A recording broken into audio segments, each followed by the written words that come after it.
I am ingenious.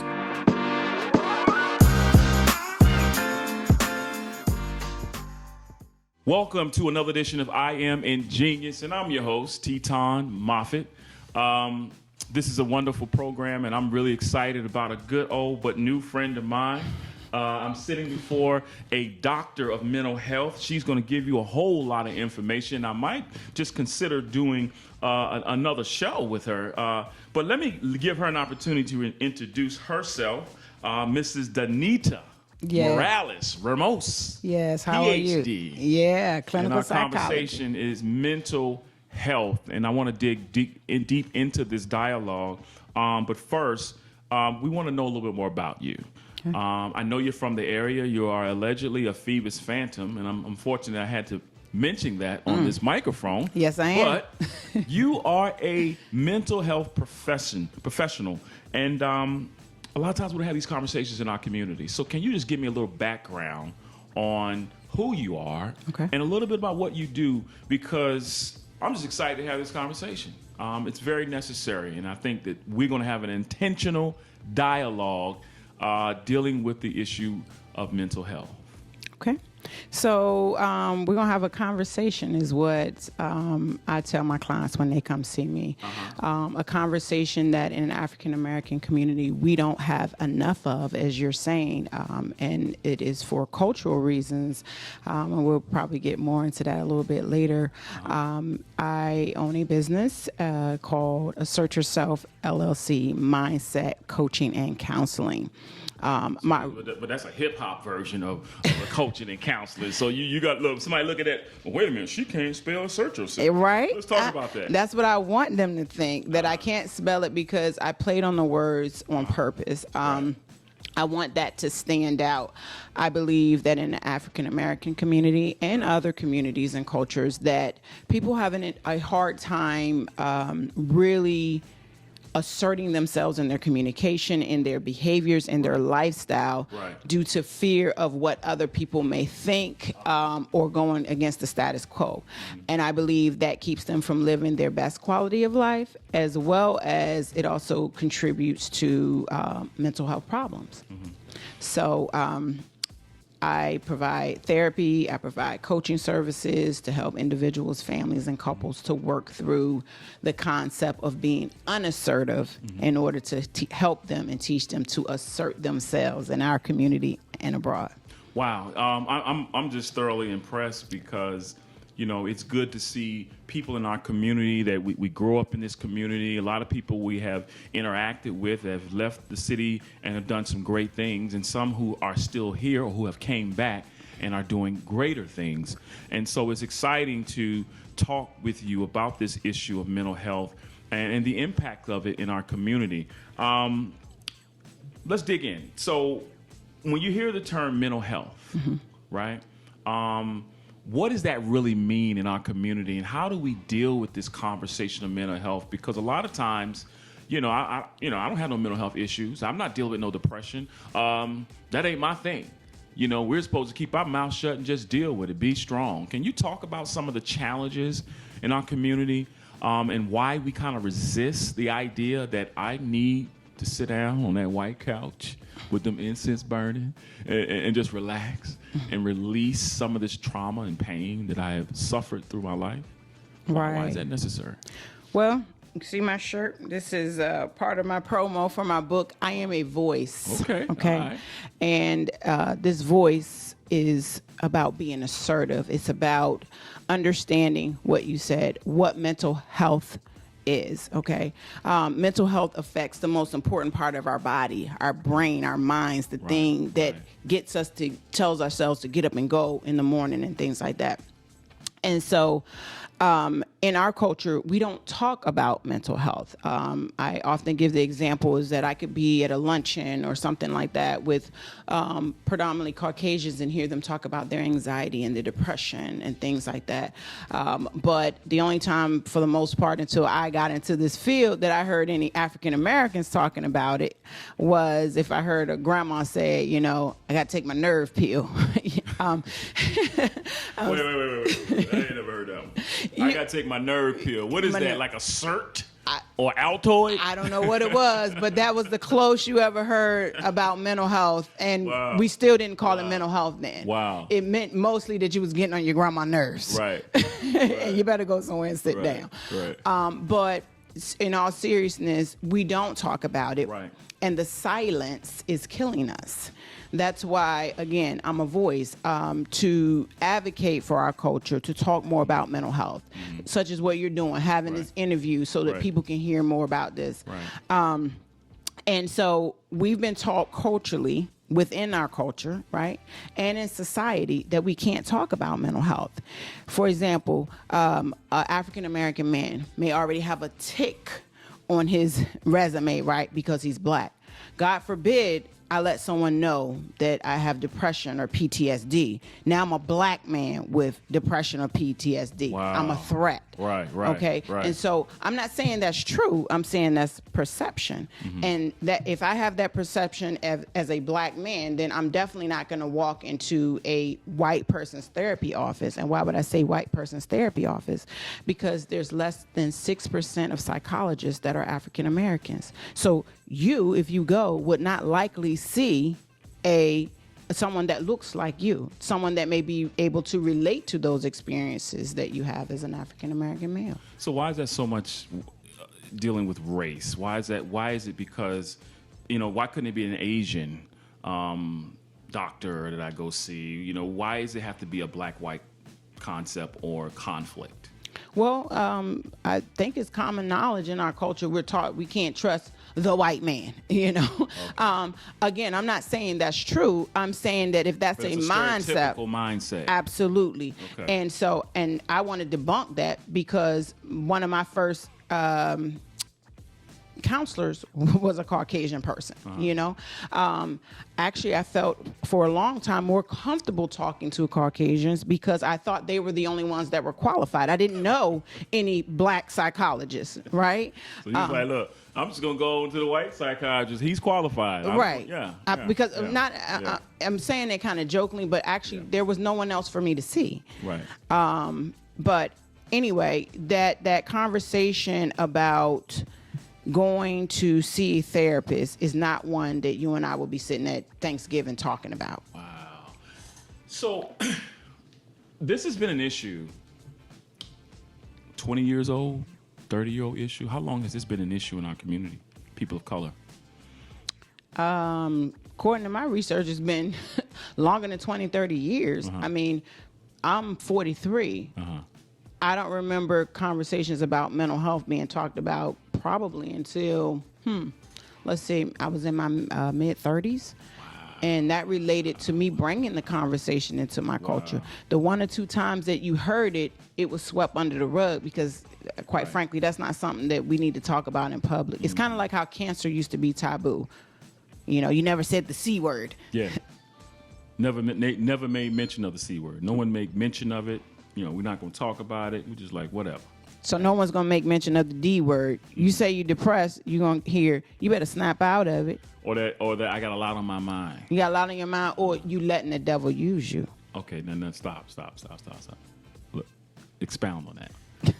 Because you have an audience, there's an audience of people that are faith-based, and a lot of times you're told that the devil is attacking you. Right. Or you're told that you were in sin, that's why they killed themselves or committed levels of suicide. Can you kind of give a professional conversation around that? Absolutely. I can give a professional conversation not just as a therapist. I can give it on my own personal experience and my experience with reading the Word of God. I think, again, one of the biggest issues is people being misinformed or uninformed. In the Bible, it talks about mental health. They don't call it PTSD, but they talk about... They talk about it in terms of it being something that affects the mind. Yes. They talk about depressed. David talked about how depressed he was. So in our culture, nothing against God, nothing against faith and belief, but the belief is so strong that if the devil's using me, then nothing in this world, right? Nothing worldly can help me. So I don't need to go to a therapist. I can go to my pastor because he's going to pray for me. and he gonna, 2, 3 of us are gonna gather together, and we're gonna be in agreement that this is the devil, and we're gonna pray this mental health problem out the way. Yet these are the same people that will go take their blood pressure medicine. Or say, well, yeah. Wow. This is interesting because there's a lot happening in our community that impact us in various different ways. And so when you talk about mental health and violence, mental health and abuse in our community, how do those two things come together in terms of we're being affected by violence and the things that happen in our communities and our families? Most people say, well, that person that did the shooting or did the crime, no, he didn't. Mental health had nothing to do with that. Or mental health had everything to do with that. What is your professional thought on mental health and the impact of violence? A lot of times we look at things on the news, and some people don't realize that those are sound bites. You don't get the whole story. You have someone and they'll say, well, what do you think? And I don't have the whole story. I can't assess whether or not this person had a mental health problem. So I want to throw that out there. Do I think that violence affects our community? Violence has always affected our community since the time we were brought into this country. Okay. Right. So we can't escape that fact. The way that we're exposed to violence now is different. It may have taken us months or weeks to find out that another slave got beat. Now we can see it right away on social media, and we see it and we see it and we see it and we go through our feed. So I guess your question is if seeing that can cause us mental health problems, and can that traumatize us? If you think about post-traumatic stress relates to someone witnessing, a traumatic event. And for those, it's PTSD. Post-traumatic stress, right, disorder. And so they can witness something, right? And witnessing can be them actually being there. It could be something that they see on social media. It could be something that someone's telling them. But how it becomes traumatic or can become post-traumatic, is the subjective meaning that they put with that. So someone would say, oh, he doesn't have PTSD because he's never been abused. He wasn't in the war. No, if a child comes to me and they were repeatedly sat in front of a television watching some graphic scenes, whether if it was violence or sexual inappropriateness, could that be traumatizing? Absolutely. Absolutely.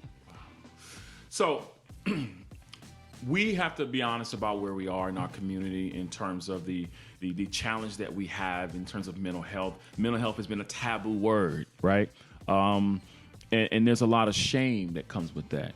Now, when you look at being able to cope and deal with these kinds of things, as we talk about art and creativity, for me personally, I get to a point where I'm no longer be ashamed about some of the things that I've been challenged with. I mean, I've been in the military, I've traveled the world, I've seen death in very close proximity, right? Where I had to grab body parts, out of swamps, search and rescue, being on the ship, all those kinds of things that happen.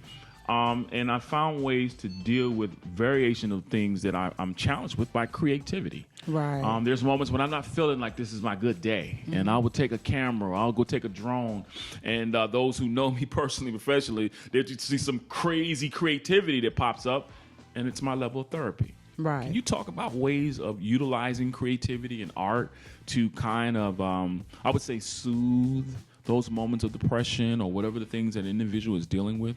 Sure. I do use art therapy in my practice. I am not an art therapist, but I do have training in providing art therapy. And I've got an interest from that from my own treatment. I am very open about my own struggles, and I don't even like to say struggles, my own life, with mental health. Wait. Come on, Doc. Doc. That's not common. What's not common? Most doctors that I've watched, listened to, would never be this transparent. This is. They should. Good. Because they're human. If I'm the only doctor around here with some major depression, some generalized anxiety, and some post-traumatic stress, come on now. I think somebody's lying. Wow. But you said it. You said a lot of people may not acknowledge that because they're worried about their status. No one can take my doctorate away from me. I earned it. Even if I didn't earn a doctorate, no one can take the knowledge that I've obtained about my emotional and my mental health and my ability to live a good quality of life by having that information. And so my goal is to share that with whoever I can, regardless of the initials in front and behind my name. Mm-hmm. Wow. And so in that, the art, creativity, all that, how does that help an individual? So my treatment, I went to see an art therapist after being assaulted. And I knew she was an art therapist, but I figured because I'm a therapist, right? So you looking for all the technique. Yes. Yes. I don't know. She can't pull no fuddy-duddy crayons out on me. But it was amazing. All jokes aside, it was amazing because something as simple as choosing which colors to use of the pastels to be able to draw. No. Was I a Picasso with my drawing? No. But it gave life to the things that I was experiencing inside and in my mind. And then to be able to explore that in a way that at first I couldn't verbalize it. Wow. But because I created something, it was like, wow, that's been in my head. It's kind of like journaling. You know, people think it's cliche when they say journal. But no, when I was younger, I journaled. Then I was like, that doesn't make any sense. No, I journal every day. My journal, for the most part, is a blog. I'm an open book. And every time I write, I create poetry with my words. Okay. And guess what it does? I can walk in here, I can walk into my office and sit down in front of someone else that is experiencing something similar and talk about it freely because I've already created a life form of that. Yes. Right? Yes. That's good stuff.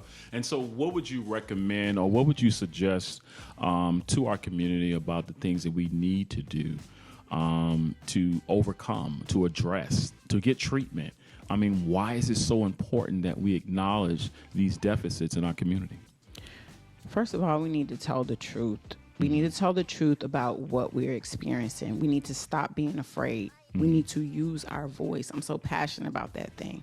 You know, don't worry. We're only on this earth for a short period of time. Don't suffer in silence. Talk to your family. If you can't talk to your family, if you're at a job, you have an EAP program. That's an employee assistance program, a confidential program that you can go to and talk to a counselor. If you can even start with your primary care doctor, ask them to refer you to someone. Be honest with your primary care doctor. They are the ones that see you more than anybody. So if you're saying, Doc, I got a headache, and your doctor says, I'm going to give you something for a migraine, you say, Doc, this ain't a migraine. Like, be candid about your symptoms when you're going to get help. I've been sick many times before, right? Whether if it's a headache, feeling sluggish, and first thing I think about at times was something I ate. Right. Didn't get enough sleep. So how do you be able to tell the difference between what those feelings are and associated with it, whether it's a mental health issue or maybe it's just I ate too much Taco Bell? Right. Well, I'm not suggesting that you go to the doctor or someone go to the doctor and try to diagnose themselves. Okay. What I'm suggesting is, and it's twofold, threefold actually. The primary care doctors, and this was in my dissertation research too, since they are usually mostly either them or the emergency room, the first line of help that African Americans would seek. Okay. They need to be more proactive in asking, like doing screening forms for depression or common disorders or what have you. But as a patient, as a consumer, when you go in, don't already come in and have Googled all your symptoms, right? Look, we quick to do that. Yeah. Go to Google. I have to tell my patients, I'm like, when you leave, don't Google it. I'm going to tell you what you need to know because Google is, anyway. So, but go into the doctor's office and share what your experience is. And then don't let your doctor who you're paying for hurry up and just write you off. Like when you talk about, I have a headache, and you says, Doc, this headache's been going on for about 2 or 3 weeks. Oh, well, your blood pressure's fine, everything's fine. Well, look, just go ahead and take 2 Tylenols and call it a day. You need to tell your doctor that my headache is deeper than 2 Tylenols, Doc. I don't know what it is, but you have to be more expressive, and it takes practice. It takes becoming more aware. So, for example, I can't give you all these symptoms, but this time of year is seasonal affective time. And I so appreciate you for having me on your show, because I definitely share about this. So even if a person doesn't have a mental disorder, they can have more of an acute disorder during this time of year because it gets darker sooner. And things like, it's also the holiday time, people miss their families, et cetera, et cetera. And so things like fatigue, okay, trouble concentrating, sad feelings of hopelessness for a period of 2 weeks, those could be symptoms of depression. So it's not just I have a headache. The doctor should be asking, or you should be saying, I have a headache and I haven't been able to eat, doc. Right? So you have to be assertive and say what's going on. Wow, that's good. So let me be assertive right now. Okay. If I need services, if people need services in our community, people that are watching this and saying, well, you know what, this makes sense to me, how would they need to get in contact with you? Where's your office held at? Are you on social media? What can I do to reach out and connect to what you're doing? Absolutely. I am at the Workplace E-commerce Building, 1702 Todd's Lane, Hampton, Virginia, 23666, Suite 380. I am on social media. My name, Danita Morales Ramos, on Facebook, at Assert Yourself on Instagram. My website is www.assertyourself.com. My gear is www.assertgear.com. You can have access if you want to assert yourself. In all honesty, even if you're not in this area, right? And you do online counseling. I do online counseling in the states, in the 9 states that I'm licensed in, but I don't want people just to be confined. If I'm not licensed in your state, you can go on psychologytoday.com. That is one of the most common sites that mental health professionals post their credentials, their website, and offer their services. And so you're there on that site? Absolutely. Wow. Dr. D. Well, I know you have an open house, and this is an opportunity where people can really come and see you and sit with you, maybe get a consultation and learn more about what you're doing. I believe the open house is on December the 3rd. You're having it from 11 a.m. to 1 p.m. here at the e-commerce building, and that's where the Big Lock used to be, and you have the Dome Church over here on the corner of Big Bethel. You know what, Doc, I appreciate you. I appreciate what you're doing. I think that you're going to be a great asset to our community. And if there's anything else you want to add, or any last thoughts, because I want to bring you back, and so we can really dig into some of these stereotypical things, but also have conversation about hope. Because a lot of times, you talk about mental health and you leave that conversation, and most people, believe it or not, feel hopeless because they now, what their issues are, their deficits have been illuminated. They may not say anything. Right. So that's why it's important to continue having this discussion. So I'm really looking forward to having you back. But if anything, you want to, recap, add to our conversation, I'm here. Our audience is here to listen to what you have to say. Well, first, I just appreciate you giving me this platform to be able to share what it is that I do, but the platform so that others in our community can start having this conversation. Right. I want whoever is listening or watching this to understand that you are not alone. Right. I've shared that in my own experience. Right. And to ask for help, man. Ask for help. Even if you don't make it to the therapist, right? You start asking for help from each other. Right. Ask for help. That's the biggest thing, because you can't become informed unless you ask more questions. Right. I don't care if it's about your mental health or anything. You have to ask more questions. Don't let fear kill your quality of life. I'll end with that. Wow. Don't let fear kill your quality of life.